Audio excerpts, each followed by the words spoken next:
Open చేసేస్తున్నారా? Open చెయ్యాలా? తప్పదా? అంటే మ్యాక్సిమం మొబైల్స్ అందరూ ఓపెన్ చేసుకుంటారు. గిఫ్ట్ ఇవ్వాలనుకుంటే మరి ఎలాగా అని.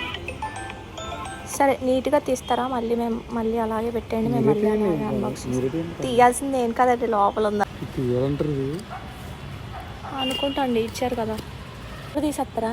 అదే ఓపెన్ చేయాలి కదా మేడం, మీ స్క్రీన్ చూసుకోవాలి కదా, డ్యామేజ్ ఏంటంటే చూసుకోవాలి కదా. Array okay. ఈ మధ్య నాకు కొంచెం కాస్ట్లీ ప్రొడక్ట్స్ కానీ లేదా ఎలక్ట్రానిక్ డివైజెస్ కానీ హోమ్ అప్లయన్సెస్ కానీ ఓపెన్ బాక్స్ డెలివరీ చేస్తున్నారు కదా.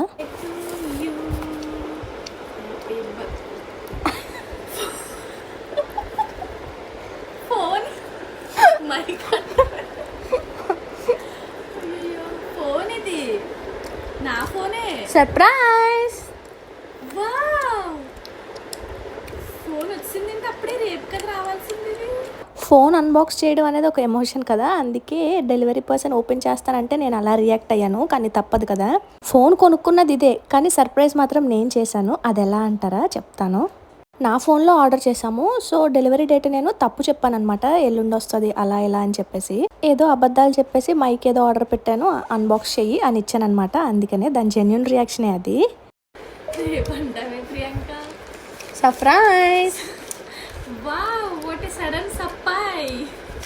ఇందాక అనేసాను కదా సర్ప్రైజ్ అని, మళ్ళీ సెకండ్ టైం ఏంటా అనుకుంటున్నారా? ఐఫోన్ చూసి ఈ మధ్యన మిగతా కంపెనీలు కూడా ఛార్జర్ అయితే ఇవ్వడం మానేస్తున్నారు కదా. సో ఛార్జర్ కూడా విడిగా ఆర్డర్ పెట్టామన్నమాట. దీనికి కూడా మళ్ళీ నేను అలాగే అబద్ధం చెప్పాను. నిజంగానే వేరే ఏదో అనుకొని నమ్మేసింది. కొనుక్కున్నది అదే అయినా రేపో ఎల్లుండో వస్తుందని అబద్ధం చెప్పి సడన్గా ఈ రోజు వచ్చేసరికి సర్ప్రైజ్ ఫీల్ అయిందనమాట. మొత్తానికి మన సర్ప్రైజ్లు అయితే ఇలా ఉంటాయి అన్నమాట.